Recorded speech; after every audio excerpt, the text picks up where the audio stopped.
یعنی خوارج کے یہاں یہ عقیدہ ہے کہ اگر کسی شخص نے کبیرہ گناہ کا ارتکاب کر لیا تو وہ اسلام سے خارج ہو جاتا ہے. مطلب جھوٹ بولا اگر، زنا کیا اگر، تو وہ کافر ہو گیا اور اسی پہ مر گیا تو کبھی جہنم سے نہیں نکلے گا. ہاں، اس کے بالمقابل مرجیہ ہیں، وہ کہتے ہیں کہ ایک آدمی نے کلمہ پڑھ لیا، کوئی بھی گناہ کرے کوئی فرق نہیں پڑے گا، اس کا ایمان حضرت ابوبکر صدیق کا، نبی صلی اللہ علیہ وسلم کا، جبریل کا ایمان سب ایک جیسا ہے. ایمان لے آنے کے ساتھ گناہ سے کوئی نقصان نہیں ہوتا، یہ ان کا کہنا ہے. اہل سنت والجماعت دونوں کے بیچ میں ہے. خارجیوں کی طرح ارتکاب کبیرہ پر ایک انسان کو کافر نہیں کہتے، بلکہ کہتے ہیں کہ وہ مسلمان تو ہے لیکن فاسق ہے، گنہگار ہے.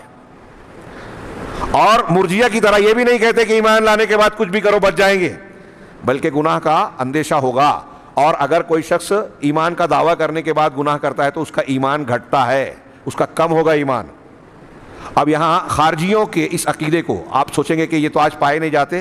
ہمارے یہاں ارد گرد میں جو تحریکیت ہے ان کے یہاں خارجیت پائی جاتی ہے، اور سب سے بڑھ کر خارجیت شیخ نے یہاں اس کتاب میں بیان کیا کہ آپ کو سید قطب شہید جن کو کہتے ہیں ان کی کتابوں میں ملے گی، فی ظلال القرآن میں اور ان کی دوسری کتابوں میں.